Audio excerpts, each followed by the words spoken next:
اللہ الرحمن الرحیم۔ آج کا میرا عنوان ہے خبروں کی زیارت۔ کیا صحابہ، تابعین اور تبع تابعین نے کسی نبی کی خبر کی زیارت کی؟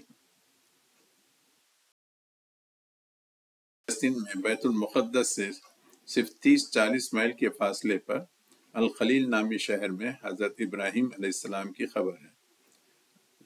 مسلمانوں نے جب اس بیت المقدس پر قبضہ کیا، فتح کیا، تو حضرت عمر رضی اللہ تعالیٰ عنہ اس شہر کی تحویل لینے کے لیے، چابی لینے کے لیے صحابہ کے ساتھ وہاں پہ گئے تھے، مگر کسی صحابی یا خود حضرت عمر نے حضرت ابراہیم علیہ السلام کی خبر کی زیارت نہیں کی، اور اس کے بعد بھی بہت سے صحابہ وہیں پہ مقیم ہو گئے تھے، مگر کسی نے بھی وہاں پہ حضرت ابراہیم علیہ السلام کی خبر کی زیارت نہیں کی۔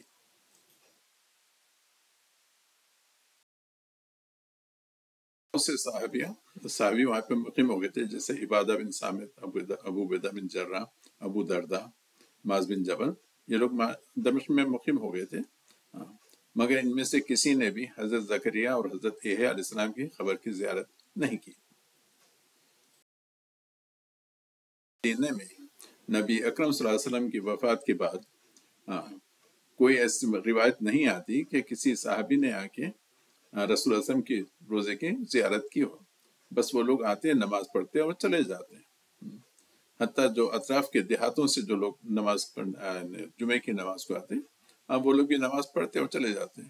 کوئی وہاں پہ سلام درود پڑھتے ہوا نہیں کھڑا ہوتا تھا۔ مدینے میں مقیم تھے، یا حتیٰ خلفائے راشدین بھی وہیں پہ تھے، مگر کسی کے بارے میں نہیں آتا کہ انہوں نے رسول اللہ صلی اللہ علیہ وسلم کی روزے کی زیارت کی ہو۔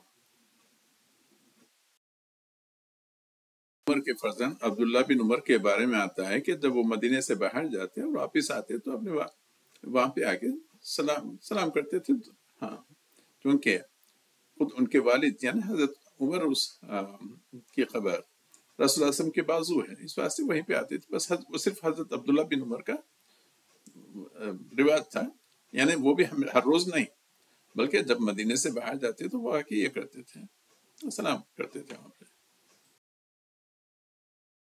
یعنی صحابہ، تابعین اور تبع تابعین کا عمل تھا، اور وہ بھی انبیاء کی خبروں کے ساتھ۔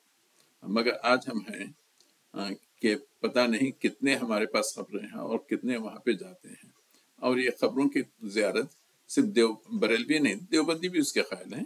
وہ لوگ تو زیارت بھی کرتے ہیں اور خبروں پہ مراقبہ بھی کرتے ہیں۔ الیاس کاندلوی بھی خبروں پہ مراقبہ کرتے تھے، قاسم نانوتوی بھی خبروں پہ زیادہ کرتے تھے، اشرف علی تھانوی، سب کے سوانوں میں لکھا ہوا ہے کہ لوگ خبروں پہ زیارت یعنی مراقبہ کرتے تھے، جبکہ ہم کو کسی صحابی کے بارے میں نہیں آتا، نہ تابعی کے بارے میں، نہ تبع تابعین کے، کہ انہوں نے کسی کی خبر کے میں مراقبہ کیا ہو۔ اللہ تعالی ہم کو اس قسم کے شرک، خبر پرستی اور خرافات سے محفوظ رکھے، آمین۔